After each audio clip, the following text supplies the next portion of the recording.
Well, let's talk about the big passing last week of Wes Craven. I will start by saying something that hasn't really been said very much, if at all, in that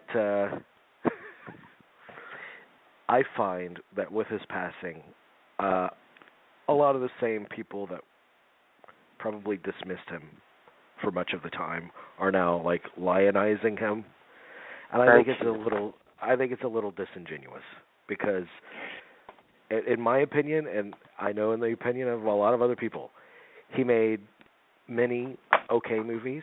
He made a couple of movies that might be deemed really good, and he made some crap movies. I mean, he was a working director. He wasn't. Mm-hmm. He didn't redefine a form or anything. But he was because I had just rewatched Project Greenlight season 3 because I'm gearing up for the new season of it, and Wes Craven plays a role in that.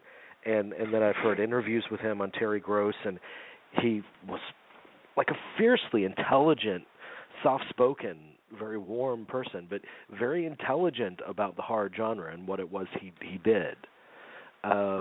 So I don't think it was a lack of smarts or whatever. I just think he was a working director. He hit a stride where he could do a movie every year or so, and the luck of the draw.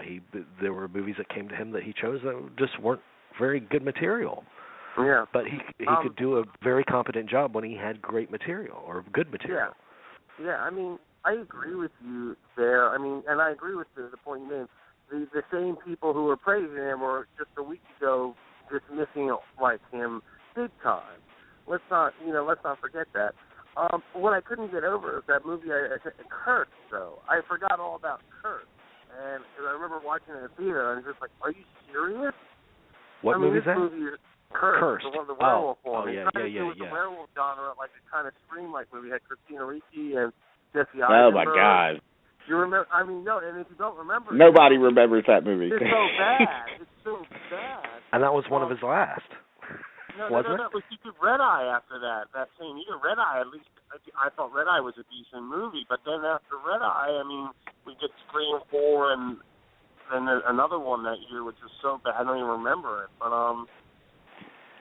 for me, he's never been. I mean, let me first say the movies that I love by him. I have never watched Last House on the Left because I don't like that type of movie, so I'm never going to watch it. The Hills Have Eyes I like a lot. I think it's very effective. I enjoy Swamp Thing. I think that's fun. Mm-hmm. And Serpent in the Rainbow I think is probably his best movie because it feels like his most serious film. I know a lot of people love Nightmare on Elm Street and the Scream series. For me, they've never done anything for me personally. They're like horror movies for kids, and I'm just not a kid anymore. And what can I tell you? So, but otherwise, I find that I agree with you, Jamie, that I think the praise for him is really kind of a nostalgia, more than anything else. I think people horror fans now did grow up with Nightmare on Elm Street and the Scream series, and they still have fond memories of popping in those VHSs and watching those when they were 15 or whatever. But I really don't think that his work. It's not. Look, we're not talking about John Carpenter here. I mean, John Carpenter is somebody, and people do compare the two because they came up at about the same time. And John Carpenter really does have a vision and a style all of his own.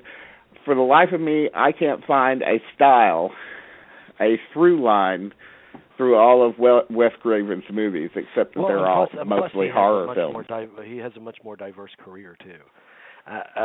Carpenter does. Yeah. I mean, you can just look at the late '70s and the Elvis miniseries that he did. Yeah. And Dark Star. Even Dark Star is a different film. Yeah. But I'm not saying that it's Wes Craven's fault that he made that he made bad movies necessarily. I mean, he chose them. Maybe he chose them because he just needed to work, and I don't fault him at all with that. And I don't think anybody could have made a great movie out of Vampire in Brooklyn. So I'm not saying that he was out. or Shocker, or the people under the stairs, for that matter. Right. But I want to say, if he never made another movie, if he only made The Hills Have Eyes, that's more than enough, because that movie scared the hell out of me growing up. That was a very scary movie. Well, you know, and I will say that, you know, Texas Chainsaw is obviously the scariest movie I've ever seen. Oh yeah. But I'm telling you, Last House on the Left is terrifying. Where I view Texas Chainsaw as a work of art, I view Last House on the Left as so terrifying that in a way I wish it didn't exist. I wish that thing did not exist because it has such a raw power. I mean, it feels absolutely like a nightmare.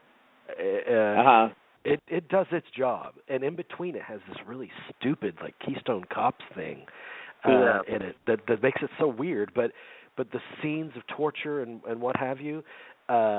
I mean, it's too real. It is too real, and I'm not saying too bloody or gory. It feels too traumatic to enjoy on any level. Right. But I mean, I know that there are people out there, you know, who love that kind of movie and that kind of thing. I don't. I never have. I didn't when I was 15 or whatever. There's no reason to put yourself through that. I don't see the reason to do it. Yes, but the movie on its terms it works. It works better than it has any right to. The first interview I heard that Terry Gross replayed with Wes Craven over the weekend, she wasn't with Fresh Air yet or NPR. She was on some regional station, and she had gone to Paris with her husband, and they had watched Last House on the Left, and she was just absolutely disgusted by it. So she wanted to talk to the guy that made it. And so in 1980, he came on her radio show, and they talked, and it was the most intelligent conversation I've ever heard about the horror genre and what he wanted to do with that movie. He said, well, I had this opportunity. If I had a choice, I wouldn't have directed a horror movie where girls die and all that kind of stuff. But this was my break, and I said, well, if I'm going to do it, I want to show the pain of death. I want to show it. I want to show it slow. I want to show the cost and the ugliness of it. And that's what he did. And he told a story about when he was a kid, he went around with a bow and arrow, and he just tried to kill rats. And he remembered shooting this one rat with a bow and arrow, and it didn't die for a while, and it was screaming. And he just talked about how much that marked him and how much that took the urge to kill anything or shoot a bow and arrow or any of that right out of him because of the unexpected horror of that, of wanting to live, of fighting for your last breath. And that's what he captures in Last House. And I think that that's a credit to the power of cinema, and I also never want to see that movie again. Of course, yeah. No, I understand that. I understand that perfectly. Here's something that I notice about Wes Craven's career too, and you know, I think this is a negative, but I feel like he's one of the people who've kind of brought in this sort of comedy into horror movies, where horror movies used to be movies that scared you, but now people go to them to laugh, I think, and which I find is a weird thing. I find that strange. Well, I think it's a communal experience with horror films, that laughter is always a part of it because you're laughing at how scared you are. But I think what you're talking about is how he, and this is part of the reason why I think Nightmare on Elm Street, I have such kind of bad taste in my mouth about it, because of what it became. It became so cartoonish, like Freddy Krueger was like the new cartoon character. Every word was a punchline and a witty remark and all of it. And I'm like, what are you trying to do here? What is this? Yeah. Freddy Krueger. Yeah, I don't. Comic. Yeah, I don't really like the infusion of comedy into horror. I mean, you know, occasionally it worked, maybe with something like American Werewolf in London, which I view as more of a horror movie than a comedy. But I really like my horror movies to be scary, and so I don't really enjoy the encroachment of another genre in there to kind of undercut the scream. It just doesn't make any sense to me. But that's the modern view of horror movies, is that they're there to have fun. I guess you're supposed to laugh at them, and you're not supposed to be scared by them. Yeah, So. True with Freddy Krueger or Jason, obviously the later Friday the 13th sequels. I mean, you can't help but laugh. I think it's a hard thing to mix comedy and horror. I mean, it seems like, why would anyone want to? Because they're the same kind of releasing reaction. They're competing against one another. Yeah, it's true. It's an odd thing.